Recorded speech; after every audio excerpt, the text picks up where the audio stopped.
मेरे प्यारे भाई बहनों, मेरे सखाओं, मेरे मित्रों, आज की सुबह का, आज के इस ब्रह्म मुहूर्त का आपको राम राम, आपके राम को राम राम और आज की सुबह का अभिनंदन।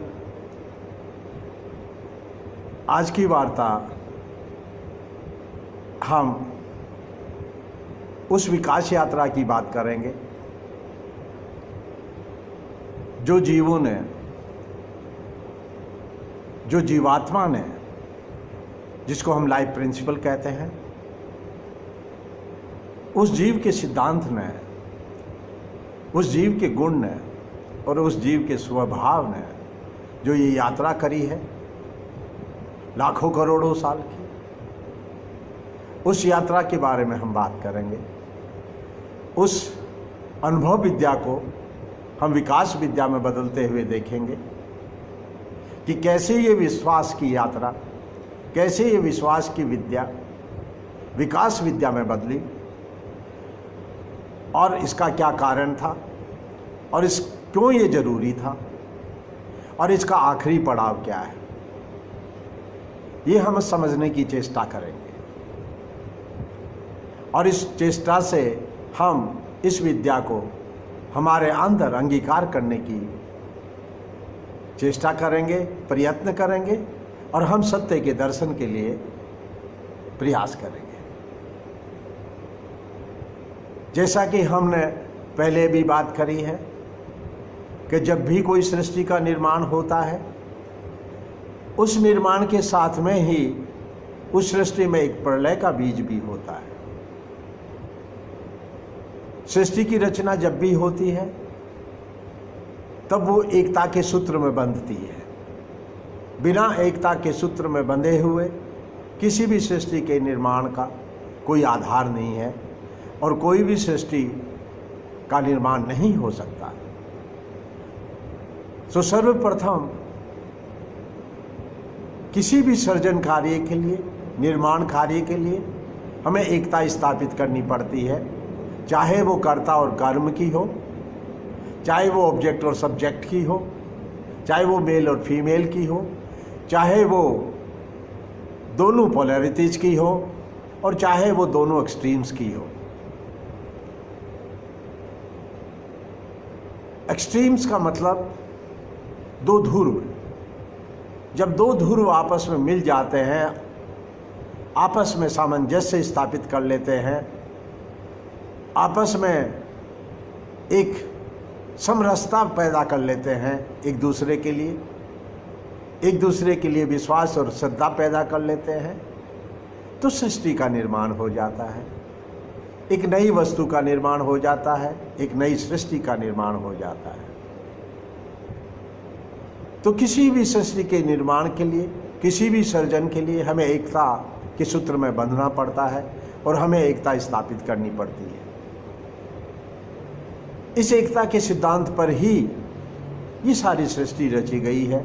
जो कुछ भौतिक संसार हम आज अपने चारों तरफ देखते हैं, जिसको हम विश्व कह देते हैं, ब्रह्मांड कह देते हैं, यूनिवर्स कह देते हैं, और जो चारों तरफ हमारे चारों तरफ जो ये रचना है परमेश्वर की, ये सृष्टि की, ये सब एकता के सूत्र में बंधी है और सब एक दूसरे के साथ में तालमेल बिठाकर बहुत ही सुंदर तरीके से ये कार्य करती है, निरंतर कार्य करती है और इतना अच्छा कार्य करती है कि आपको अचंभा होगा, आपको आश्चर्य होगा कि अगर पृथ्वी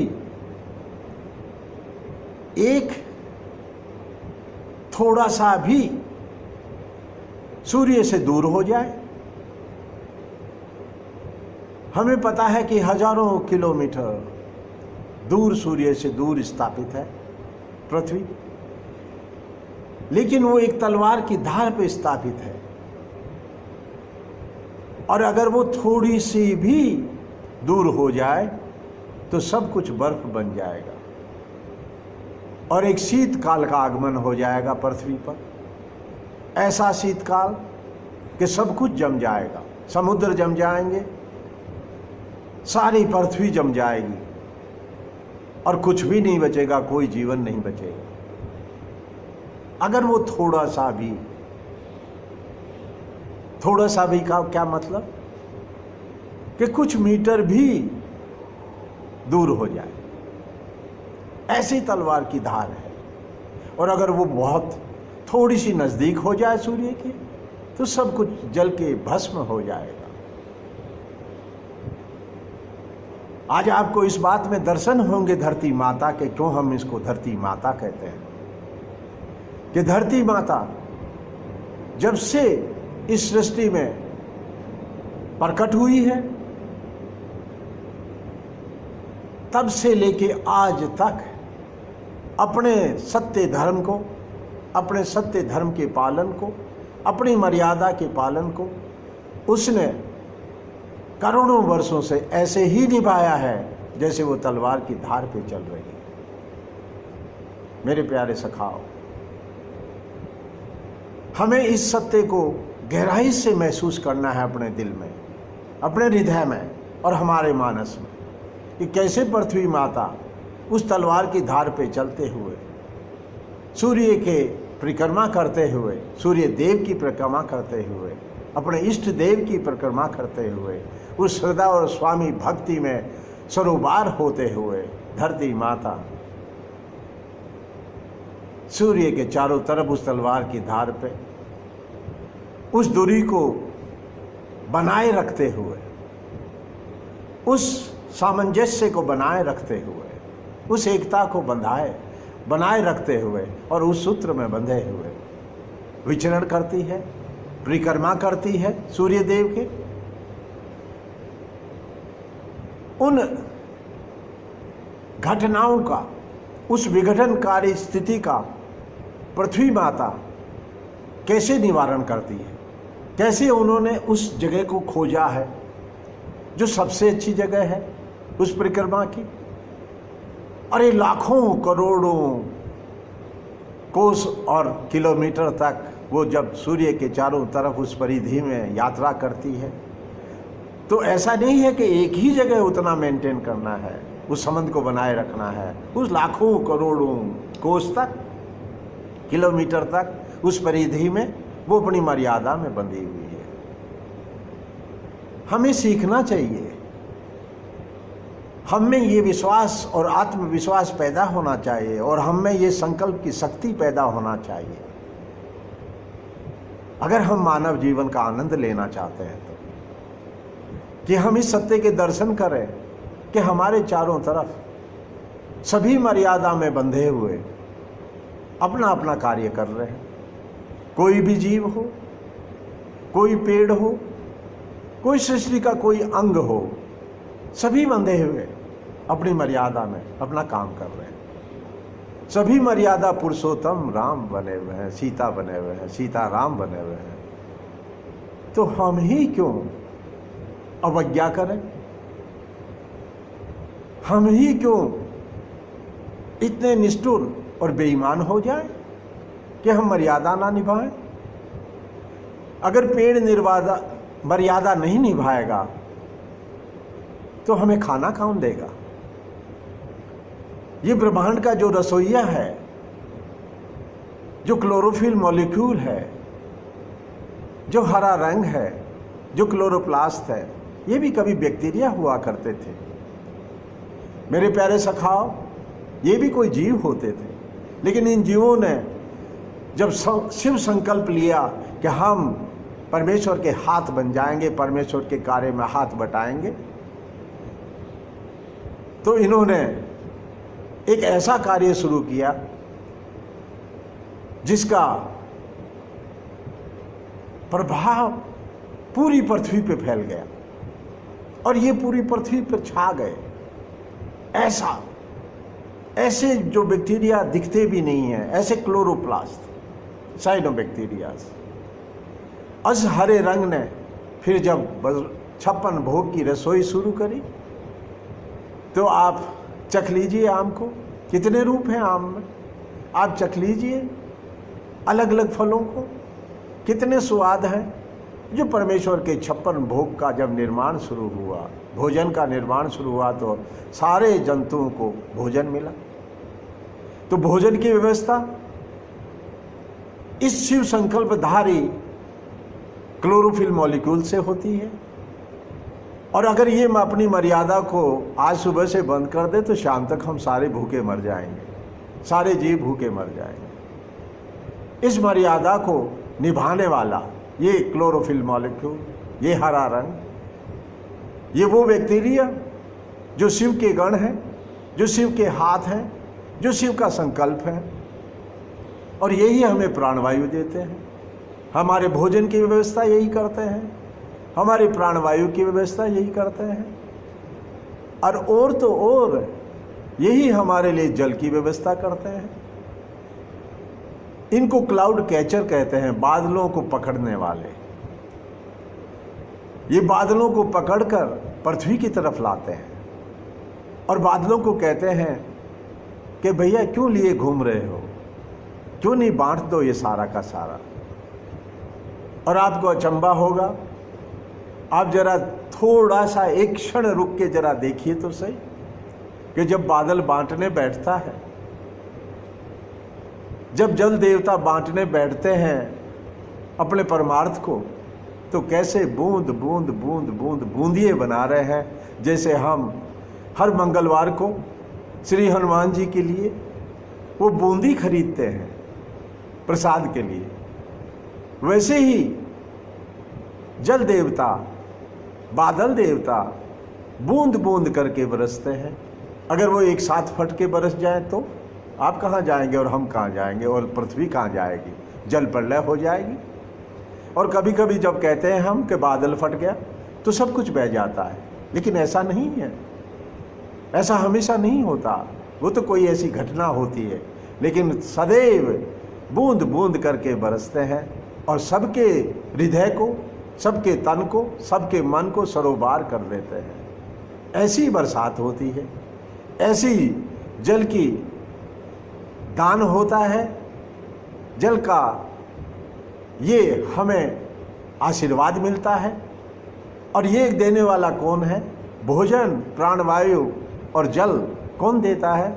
एक छोटा सा मॉलिक्यूल जिसको हम देख भी नहीं पाते हैं, एक छोटा सा हरा कण। और ये हरा कण किसका है?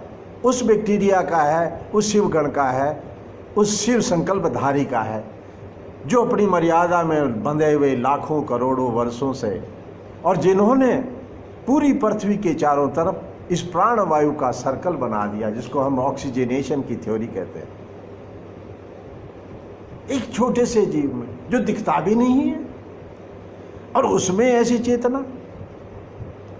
और तो और आपको आश्चर्य होगा कि हमारे कोशिकाओं में, हमारे शरीर में का जो निर्माण होता है, उसमें बिलियंस एंड ट्रिलियंस ऑफ कोशिकाएं हैं। अरबों खरबों की संख्या में कोशिकाएं हैं, और उन कोशिकाओं के एकता सूत्र में बंधने से हमारे शरीर का निर्माण होता है। इस अयोध्या का निर्माण होता है, इस राम जी की राजधानी का निर्माण होता है। और इन कोशिकाओं में एक बैक्टीरिया और बैठे हैं, एक भाई और बैठे हैं हमारे, और ये भाई हमारे लिए एनर्जी का इंतजाम करते हैं, हमारे लिए शक्ति का इंतजाम करते हैं। उनको माइटोकॉन्ड्रिया कहते हैं। मेरे प्यारे सखाओ, मेरे प्यारे मित्रों, मेरे भाई बहनों, हर एक कण अपनी मर्यादा में बंधा हुआ पुरुषोत्तम राम बना हुआ है। कण कण में भगवान।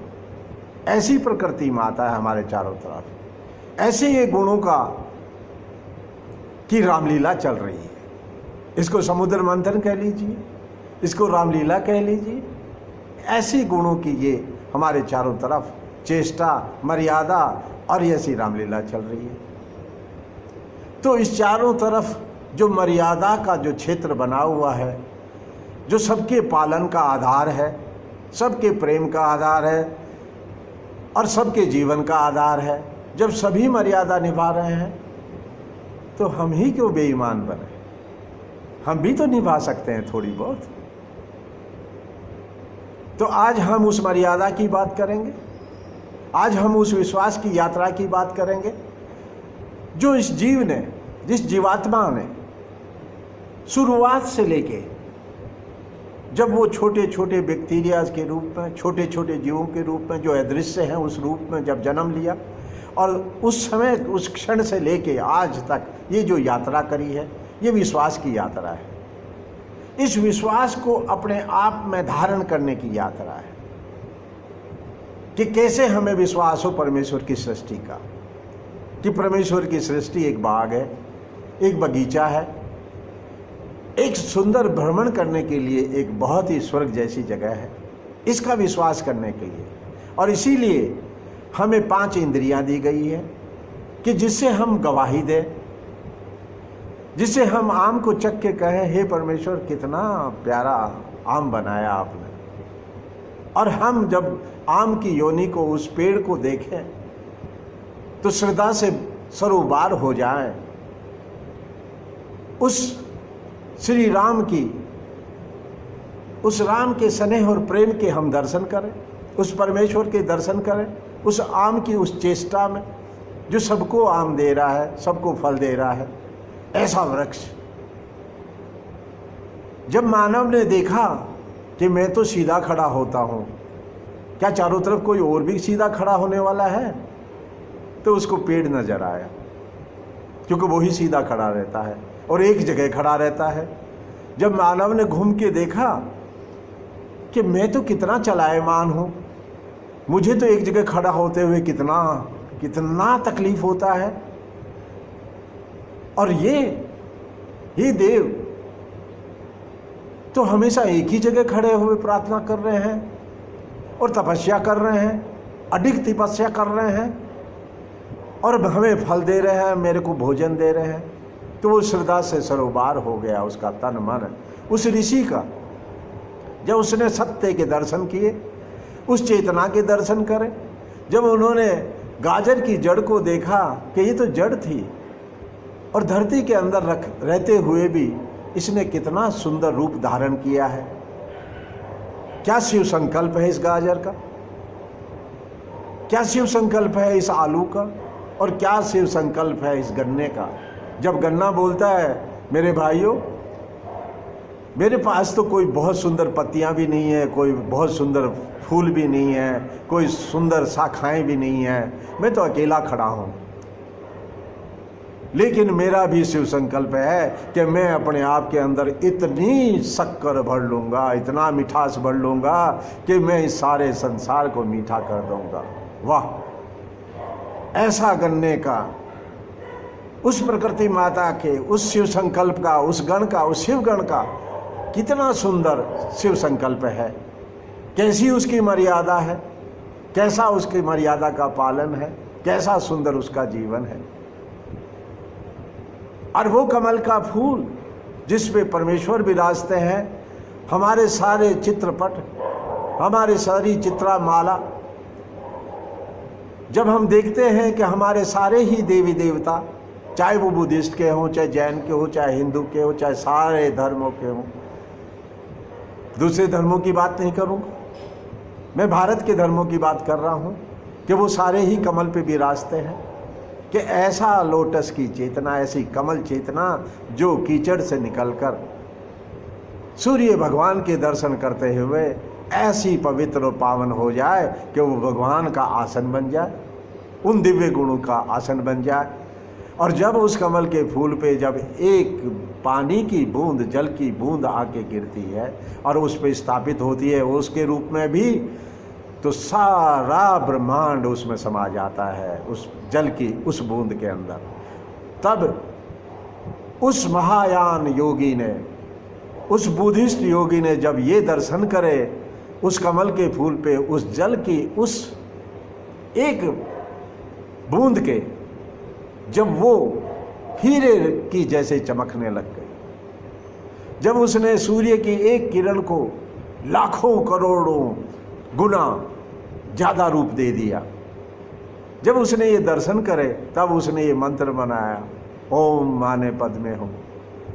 जो कमल के फूल पे ये मणि, जो ये डायमंड, ये जो हीरा दिख रहा है, मैं भी परमेश्वर की इस प्रकाश का, जो सूर्य देव का ये प्रकाश है, उसको इतना ही प्रकाशित कर दूं, अपने आप के अंदर इतना भर लूं और इतना अंगीकार कर लूं कि मैं भी हीरे की तरह उसको कई हजार गुना रूप में बदल दूं। ये जो मल्टीप्लिकेशन है गुणों का, इस भाव का और इस कार्य करने की कर्म योग का और इस सत्कर्म का, कि मैं इन सारे गुणों को सत्कर्म में बदल दूं, ये जो चेष्टा है, इसी का विकास यात्रा कहते हैं, श्रद्धा की यात्रा कहते हैं, विश्वास की यात्रा कहते हैं। और जैसे हमने पहले बात करी कि कीट पतंगों के समय तक जीव अपने एक्सोस्केलेटन को, अपने बाह्य कंकाल को अपने ऊपर लाद के घूमता था। उसको डर लगता था कि कहीं कोई ऊपर से कुछ आ न जाए और मैं मर न जाऊं। लेकिन जीव को पता था, जीव आत्मा को पता था कि मेरे विकास की यात्रा लंबी है, मैं क्यों घबरा रहा हूं। लेकिन फिर भी समय के साथ इसको सीखना जरूरी था, विश्वास करना जरूरी था। जब पूरा विश्वास हो गया कि कुछ भी ऊपर से नहीं आ रहा, तो इसने कोट को उल्टा करके पहन लिया और बाह्य स्केलेटन, बाह्य कंकाल अंदर चला गया और एंडोस्केलेटन में बदल गया। वहाँ से विश्वास की, बड़े विश्वास की यात्रा शुरू हुई, छोटे विश्वास की नहीं, बड़े विश्वास की यात्रा शुरू हुई। और वो यात्रा चलते चलते चलते चलते ममता में बदलती हुई मैमेलियंस तक पहुंची, और फिर वो ऐसे विश्वास में बदली कि वो भोलेनाथ बन गए, कि वो शिशु, मानव शिशु एक भोलेनाथ का रूप बनकर पृथ्वी पे अवतरण करने लगा, पृथ्वी पे जन्म लेने लगा। ये जीव चेतना उस पृथ्वी पे इस रूप में जन्म लेने लग गई कि वो एक भोलेनाथ बन के आती है, एक मोगली बन के आती है। अगर उसको आप भेड़ियों के झुंड में रख दो तो वो मोगली बन जाएगी। ऐसा जल बन के आ रही है, ऐसा भोलेनाथ बन के आ रहे हैं, जल रूप में आ रही है कि जिसको जिस घड़े में रख दो, जिस रंग में रख दो, वो उसी का रूप धारण कर लेती है। ऐसा मोगली बन के आ रहा है ये जीव चेतना। ये जीव चेतना का विश्वास की यात्रा है। जब ये विश्वास की यात्रा में हम अपने पांचों इंद्रियों से परीक्षण करते हुए, हमारी प्रयोगशाला में, ये पांचों इंद्रियां हमारी प्रयोगशाला है, ये हमारे वैज्ञानिक की प्रयोगशाला है, जिस प्रयोगशाला में हम सत्य धर्म की परीक्षा करते हैं, इस प्रकृति के दर्शन करते हैं, इसके सुंदर रूप के दर्शन करते हैं और इस ब्रह्म सत्य के दर्शन करते हैं कि सभी शिवगण हैं और शिव के रूप में स्थापित हैं और शिव संकल्पधारी हैं। चाहे वो गाजर हो, चाहे वो आलू हो, चाहे वो गन्ना हो, चाहे वो कमल का फूल हो, सभी शिव संकल्पधारी हैं मेरे चारों तरफ। और तो और पृथ्वी माता भी उस शिव संकल्प में ऐसी बंधी हुई है कि वो तलवार की धार पे चलते हुए न पृथ्वी को जमने देती है, न ऐसी इतनी ठंड होने देती है और न उतनी गर्मी होने देती है, लेकिन फिर भी अपनी धुरी पे थोड़ा सा टेढ़ा होके और अपने ही एक्सिस में चारों तरफ घूम के, अपने ही चारों तरफ, अपने ही राम के चारों तरफ, अपने ही शिव के चारों तरफ, उस शिव संकल्प के चारों तरफ परिक्रमा करते हुए हमें कमी भी नहीं छोड़ती है। वो हमें शरद ऋतु भी देती है, हमें गर्मी की ऋतु भी देती है, हमें बरसात की भी देती है और बसंत भी देती है। अपनी ही धुरी पे, अपनी ही परिक्रमा, अपने ही राम की परिक्रमा करके। ऐसी हमारी पृथ्वी माता है। तो सभी गुण आपस में, गुण ही गुणों में बरत रहे हैं। जब योगी ने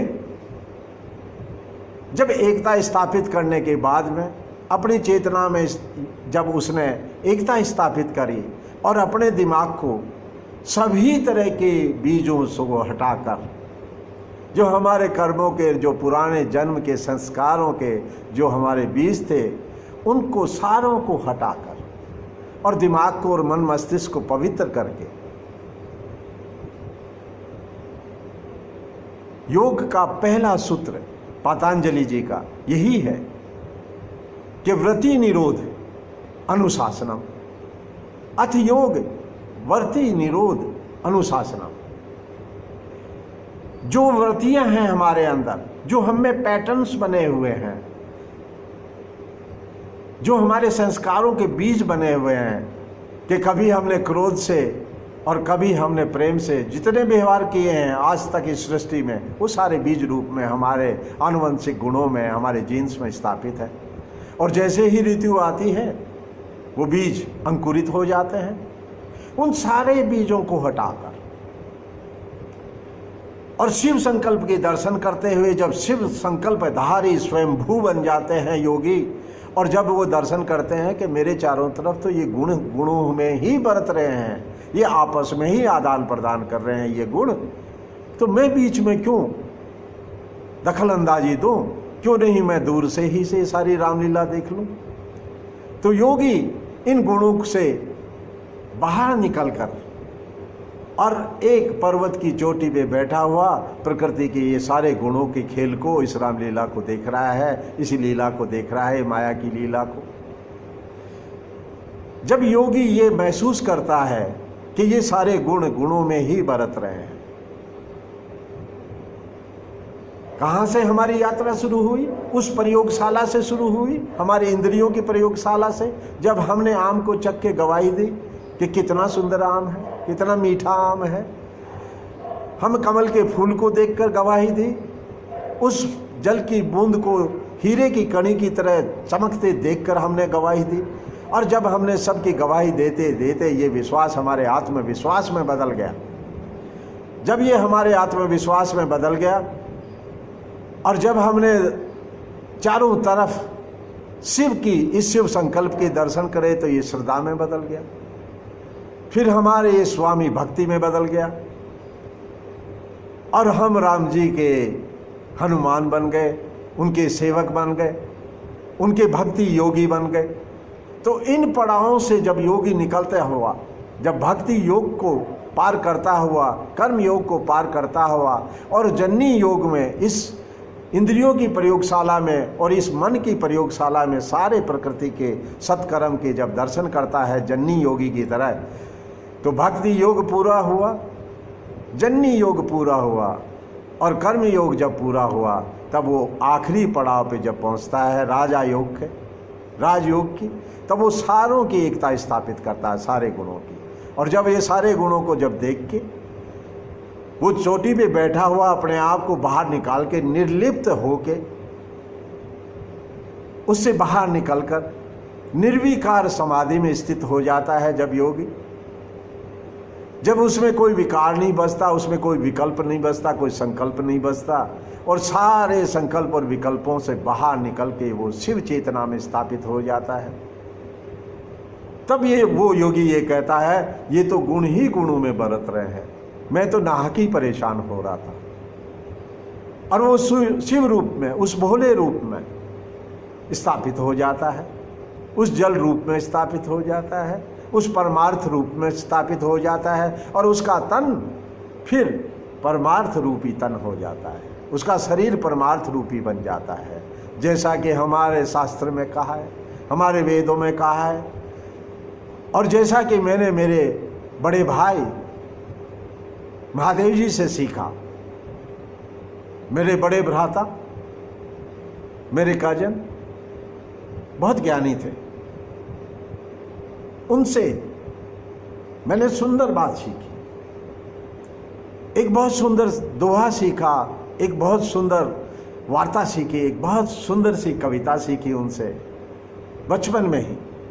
जब उन्होंने कहा, जब वो कहते थे कभी कभी आत्मविभोर होकर, कहते तरवर खड़ा, ये हमारी बोली में है, राजस्थानी बोली में है, तरवर खड़िया सरवर भरिया, पेड़ अपनी जगह खड़ा है, अडिग खड़ा है तपस्वी की तरह और अपना कार्य कर रहा है, अपना सत्कर्म कर रहा है, तरवर खड़िया सरवर भरिया, और झील और तालाब जल से भरे हुए हैं, ऐसा उनका तन है। और रिम झिम बरसे में, और बूंद बूंद ये बरस रहा है, ये बारिश बरस रही है, तरवर खड़िया सरवर भरिया रिम झिम बरसे में, परमारथ के कारण तीनों धारी दे। इन तीनों ने जो शरीर बनाया है, जो तन बनाया है, पेड़ ने खड़े रहते हुए, ताड़ासन करते हुए, सीधे खड़े होते हुए, परमेश्वर की चेतना से जुड़े हुए, जो ये तपस्या कर रहे हैं, ऐसा तन बनाया है, और जो ये तालाब ने जो अपना तन बनाया है, भरा हुआ है जल से, और जो ये रिमझिम जो मेघ बरस रहा है, ये बरसात हो रही है, इन तीनों ने परमार्थ के लिए ही अपना शरीर धारण किया है। जब योगी का शरीर उस परमार्थ के रूप में स्थापित हो जाता है तो वो दिव्य बन जाता है। और जब वो इन गुणों की यात्रा को देखता है कि ये मेरे विश्वास की यात्रा, और इस विश्वास को जब वो इस प्रयोगशाला में परीक्षण करता है, इंद्रियों की प्रयोगशाला में परीक्षण करता है, आंखें कहती है कमल का फूल कितना सुंदर है, और इसके ऊपर ये जल की बूंद जो हीरे की कणी की तरह चमक रही है, क्यों नहीं मैं भी हीरा बन जाऊं। तो तब वो कहता है ओम माने पद में हूँ, मैं भी हीरे की तरह बन जाऊं, और मैं ही उस गन्ने की तरह बन जाऊं, इतना मीठा बना दूं कि सारे संसार को मीठा बना दूं, और मैं भी वैसी ही मर्यादा निभाऊं जैसे पृथ्वी माता निभाती है, और तलवार की धार पे चाहे जीवन को चलते चलते चलता चला जाऊं, लेकिन मैं मर्यादा निभाऊंगा। और ये मेरा शिव संकल्प है, क्योंकि सभी निभा रहे हैं, मैं कौन सा बड़ा काम कर रहा हूं। इसलिए अहंकार के लिए कोई जगह नहीं है। कई बार हम जब सत्य का पालन करते हैं, सत्य बोलते हैं, आदर्श निभाते हैं, मर्यादाओं का पालन करते हैं, तो हम हमारे कूप मंडूक बनकर और सबके दुश्मन हो जाते हैं, और हम इतने अहंकार से भर जाते हैं कि जब भी समाज में कोई भी सामाजिक वार्तालाप करते हैं तो बार बार हम कहते हैं सत्य निभाना जरूरी है। ऐसे अहंकार में बोलते हैं कि जैसे सारा संसार ही झूठा है, जिसे सारा संसार ही अन्यायी है, क्योंकि हम ही केवल आदर्श मानने वाले हैं, और तो सारे ही कुछ भी नहीं है, अज्ञानी है, वो तो अन्यायी है, पापी है। जब हमारे में ये अहंकार आ जाता है, जब जननी योगी में, ब्राह्मण में, उस ब्रह्म मन में, ब्राह्मण कोई जाति नहीं है, ये भी एक बहुत बड़ा कन्फ्यूजन है, ये भी एक बहुत बड़ा अपभ्रंश है हमारी ब्रह्म विद्या का। ब्राह्मण बनना पड़ता है उस भट्टी में जलकर, जिसमें सोना तप के सोना बनता है। ब्राह्मण ज्ञान योनि से पैदा होता है, मनुष्य योनि से पैदा नहीं होता।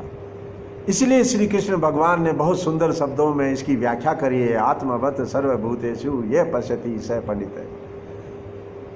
ऐसी चेतना, ऐसा मन, ऐसा शिव का संकल्प है, ऐसा पुरुष और ऐसा मानव जिसके पास ऐसी आंखें हैं जो अपने दर्शन सारे जीवों में करे और सारे जीवों का अपने हृदय में दर्शन करे। आत्मवत सर्वभूतेषु, जिसके पास ऐसी आंखें हैं, ऐसी करुणा है, ऐसी करुणा का महावीर है, महावीर स्वामी है, ऐसा तीर्थांकर है कि जिसके पास जाने में हमें ये महसूस होता है कि हम तीर्थ करे आए, हम तीर्थ की स्नान कर लिया हमने।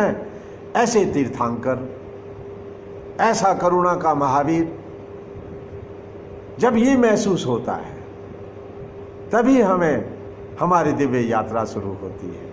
नहीं तो हम उस अहंकार में, हमारा ये जो ब्रह्म मन है उस अहंकार में फंस जाएगा, और हम ऐसे अहंकारी हो जाएंगे कि हम सबकी तरफ थू थू करने लग जाते हैं, सबको ही हम नीचा देखने लग जाते हैं, और अपने अहंकार के वश में आकर हम इतना पाप करते हैं, इतनी हिंसा करते हैं कि आप और हम सोच भी नहीं सकते कि जैसे ही आँख खुलती है हमारा जगत व्यवहार शुरू हो जाता है, जब आँख बंद होती है तो हमारा जगत व्यवहार बंद हो जाता है, और हम इतनी सूक्ष्म हिंसा करते हैं पूरे दिन। मानता हूँ कि हम किसी जीव को मार के नहीं खाते, दीर्घ हिंसा नहीं करते, लेकिन हम इतनी छोटी छोटी हिंसा करते हैं, आँख खोलते ही हम शुरू हो जाते हैं हिंसा करने के लिए। इतनी सूक्ष्म हिंसा करते हैं कि सारी हिंसाएं मिलके छोटी छोटी और बहुत बड़ी हिंसा बन जाती हैं शाम तक। हम जैसे ही देखते हैं किसी को मैले कुचेले को, तो हमारी आंखें तो कैमरे का काम करती हैं और कहती हैं कि मेला कुचेला है, और हम उसके साथ हो जाते हैं हमारे अहंकार में। ये तो दरिद्र होगा, ये तो पापी होगा, और इसने पुराने जन्म में बुरे कर्म किए होंगे, और ये तो ऐसा है, ये तो चोर हो सकता है, ये तो कोई शूद्र हो सकता है, ये तो कोई छोटी जात वाला हो सकता है, ये तो कोई पापी हो सकता है। हम कौन हैं? क्या अधिकार है हमारे को? उस परमेश्वर के रूप को हम गालियां दे रहे हैं सुबह से लेकर शाम तक। हम कितनी हिंसा कर रहे हैं और हम ढोंग कर रहे हैं कि हम आदर्शवादी हैं। नहीं मेरे प्यारे सखाओ, वो आदर्श झूठा है। जो शिव संकल्प से बाहर निकल जाए, जो शिव संकल्प की परिधि से बाहर निकल जाए, जो जगत कल्याण की परिधि से बाहर निकल जाए, वो आदर्श झूठा है, वो आदर्श अन्यायकारी है, वो आदर्श बेईमानी है, वो सच्चाई बेईमानी है, वो सत्य बोलना बेईमानी है, वो आदर्श की बातें करना बेईमानी है। जब वो शिव संकल्प की परिधि से बाहर निकल जाए, और शिव संकल्प की परिधि क्या है ये आप भी जानते हैं और मैं भी जानता हूँ कि शिव तो केवल जगत कल्याण का रूप है। शिव तो है ही नहीं। शिव तो पूरे जगत कल्याण के उस गुण के, उस सार्वभौम गुण के बने हुए हैं। वो तो जगत कल्याण ही कल्याण है, खुद तो है ही नहीं। जैसे जल खुद तो है ही नहीं, जैसे में डालो, जैसे घट में डालो उसी का रूप ले लेता है, उसी का रंग ले लेता है और उसी को जगा देता है कि जग जाओ, शिव भगवान की सृष्टि में काम करो, सत्कर्म करो, अच्छे कर्म करो और जल की तरह रहो। कोई अहंकार मत करो और ये रूप दिखाने की कोशिश मत करो कि मैं ऐसा हूँ, मैं ऐसा हूँ, मेरा ये रंग है, मेरा ये रूप है। और उस अहंकार में जाने की कोई ज़रूरत नहीं। जल हमें ये शिक्षा देता है, क्योंकि वो अहंकार से ऊपर उठा हुआ एक द्रव्य है, शिव का रूप है और शिव संकल्प का रूप है। अगर आपको कभी भी शिव संकल्प के दर्शन करने हो तो जल को लीजिए और उसको विभिन्न रूपों में देखने की कोशिश करिए। अपने इंद्रियों की प्रयोगशाला में उसके परीक्षण करिए और आप ये पाएंगे कि वो तो घमंड है ही नहीं, उसमें तो अहंकार है ही नहीं, वो तो अहंकार रहित है, वो तो शिव भगवान का रूप है, वो तो केवल जगत कल्याण ही कल्याण है। और ऐसा जगत कल्याण का द्रव्य है कि जिसको भी अपने संपर्क में लाता है उसको ही शिवमय बना देता है, उसको जगा देता है और उसको कहता है उठ काम कर और इस परमेश्वर की सृष्टि में सत्कर्म कर और परमेश्वर का हाथ बन जा और परमेश्वर के कार्य में हाथ बटा। ऐसा जल द्रव्य है, ऐसा शिव रूप है। तो शिव ही शिव है। तो ऐसे हम अहंकार को छोड़कर, हमारे छोटे रूप को छोड़कर, हमारे घमंड को छोड़कर, हमारी श्रेष्ठता को छोड़कर, ये ढोंग को छोड़कर, इस सूक्ष्म हिंसाओं को छोड़कर हम सारे शिवमय हो जाएं। ऐसा हमारा श्रावण का महीना हो। इस महीने में हम सारे ही शिव रूप में स्थापित हो जाएं और हमारे जितनी भी परिधियां हैं, जाति पाति, क्षेत्रवाद और कर्मवाद और ये अपना अहंकारवाद और अपना श्रेष्ठता का वाद, ये जितने भी वाद हैं, जितनी परिधियां हैं, जितने हमारी ये छोटी छोटी जेल हैं हमारे मस्तिष्क की, ये सारी दूर हो जाएं और हम उस योगी की तरह कह उठें कि गुण ही गुणों में बरत रहे हैं तो मैं क्यों नाहक परेशान हूँ। और हम उस केवल्य के दर्शन करें, उस केवल ज्ञान के दर्शन करें और हम निर्लिप्त होकर निर्विकार समाधि में स्थापित हो जाएं और परमेश्वर के ही हाथ बन जाएं और परमेश्वर के ही शिव गण बन जाएं। ऐसा हमारा दिन हो, ऐसी हमारी ऋतुएं हों, ऐसे हमारे वर्ष हों, ऐसा हमारा धर्म चक्र हो, ऐसा हमारा भारतवर्ष हो, ऐसी हमारी चेष्टा हो। आज के दिन इतना ही। आपके प्रेम के लिए, आपके आशीर्वाद के लिए बहुत बहुत धन्यवाद और आपके धैर्य के लिए बहुत बहुत धन्यवाद। और आज का दिन आपका मंगलमय हो और बहुत ही शिवमय हो जाए आज का दिन। धन्यवाद मेरे प्यारे भाइयों बहनों।